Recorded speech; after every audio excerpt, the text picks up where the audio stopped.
In 65 AD, in the heart of Rome, a slave master grabbed his servant's leg and began to twist it. The slave didn't beg. He didn't cry out. He simply said, "You will break my leg." And when the bone snapped, the slave looked up at his master and said only 4 words. "I told you so."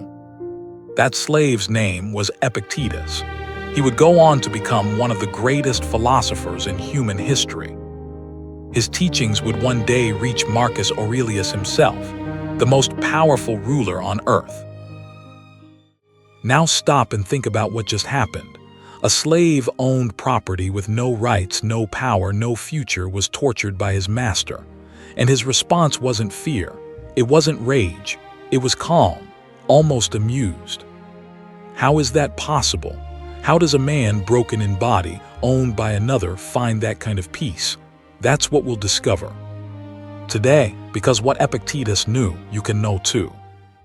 Before he taught emperors, he was property, crippled, owned, forgotten, and yet completely free. How? That's the question we'll answer today. Welcome to this channel. Today, the slave who taught emperors, the untold story of Epictetus. Around 55 AD, in a small city called Hierapolis, in what's now Turkey, a baby was born. No record of his parents, no name written down, no future predicted. The child was sold into slavery, likely before he could even speak his own name. He ended up in the household of a man named Epictetus, secretary to Emperor Nero himself. His original name was lost forever. The name we know him by, Epictetus, simply means acquired, property, bought, owned. Imagine that for a moment. Your very identity, your name, defined by what you cost someone. Not who you are, not what you can become, just a price tag. Most boys in that position would have grown bitter, resentful, crushed by the weight of their circumstance.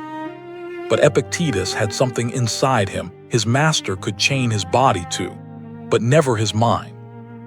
Curiosity, hunger for truth, a mind that refused to stay enslaved. And his master, Epictetus, noticed.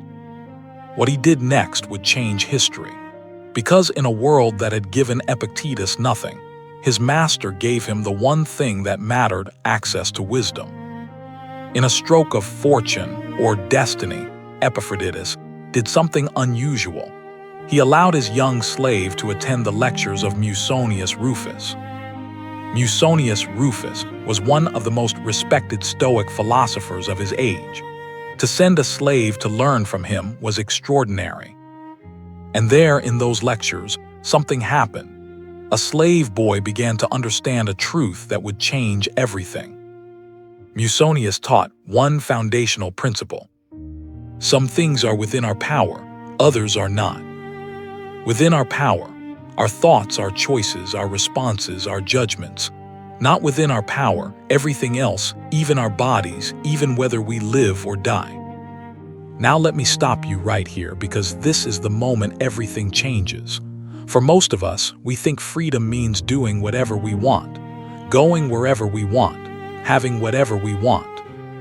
But Epictetus discovered something deeper. Real freedom isn't about your circumstances. It's about your relationship with your circumstances. And that's a freedom no one can ever take from you. For a slave owned, controlled, broken, this teaching was earth-shaking.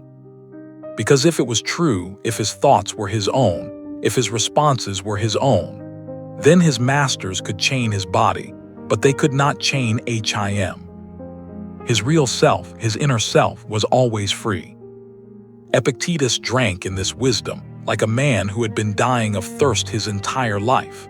But the world wasn't done testing him yet.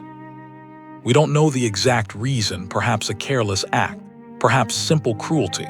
But one day his master grabbed his leg and began to twist it, slowly, cruelly, trying to break him. And what did Epictetus do? He didn't scream, he didn't beg, he didn't curse. He simply looked his master in the eye and said, "You will break my leg." His master, enraged by this defiance, this calm, infuriating, philosophical defiance, twisted harder. And then the bone snapped. Epictetus looked up at his master and said only 4 words. "I told you so." Let me sit with that for a moment, because this is one of the most extraordinary demonstrations of human spirit ever recorded.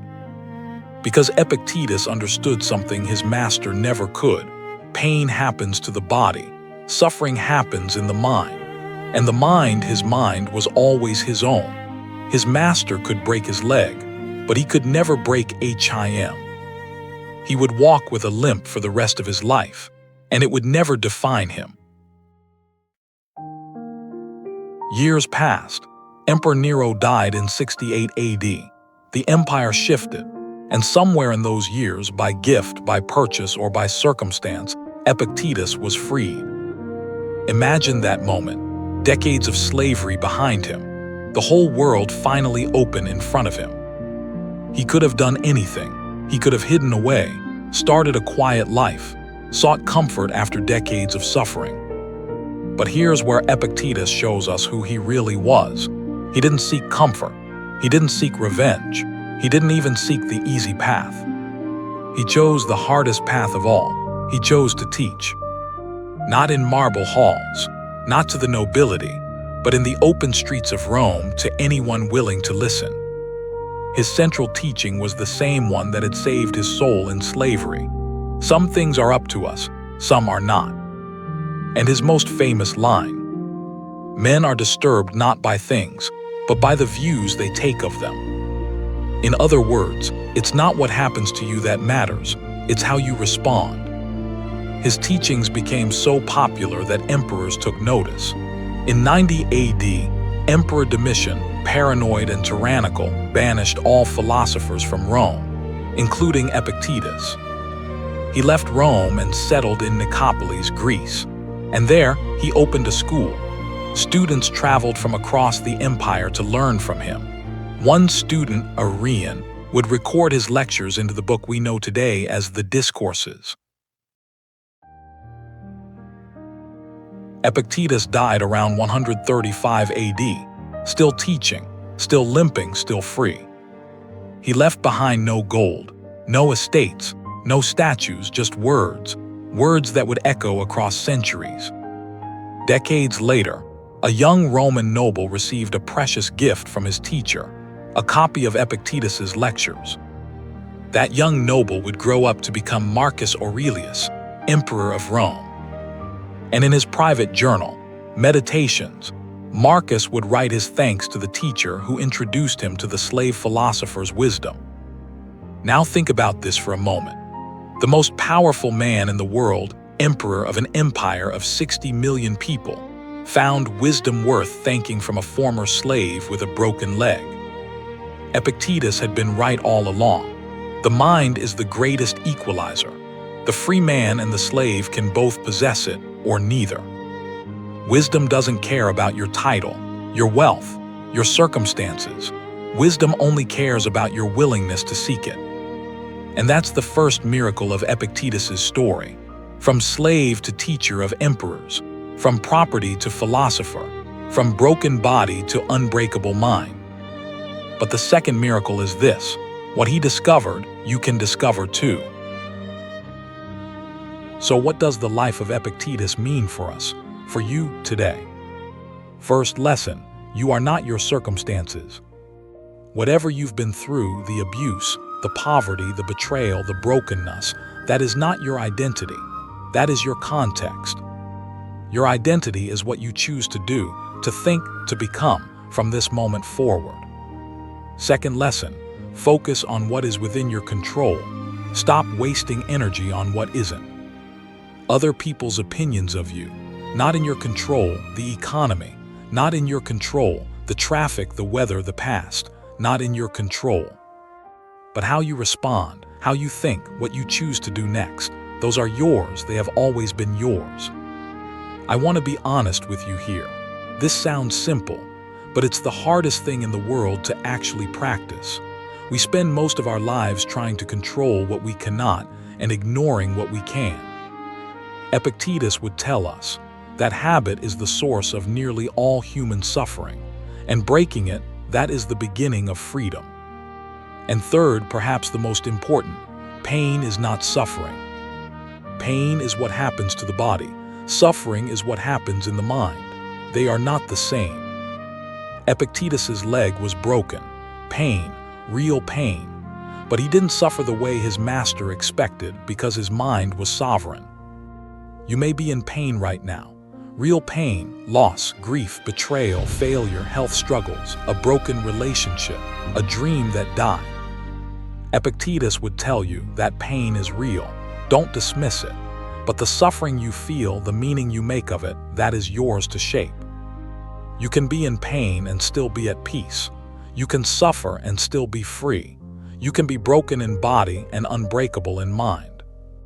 And let me say this gently, because I know some of you watching this are carrying real weight right now. This isn't denial. This isn't suppression. This isn't pretending you're okay when you're not. It's something much deeper. It's discovering that beneath all your pain, beneath all your circumstances, there is a part of you that is whole, untouched, eternal. That is the part Epictetus learned to listen to, and that is the part that will set you free.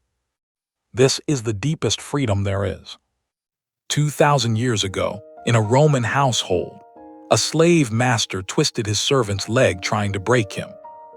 He failed, because Epictetus discovered the one thing no master, no tyrant, no circumstance, no matter how cruel, can take from any human being: the freedom of your own mind.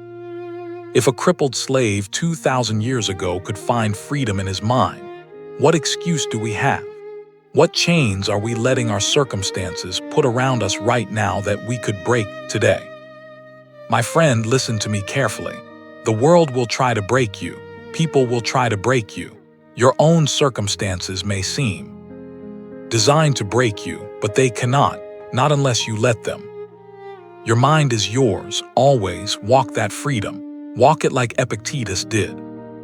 If this taught you something, share it with someone who needs to hear it. Subscribe to walk this path with us. And remember, grace finds you even in the gloom. I'll see you next Sunday.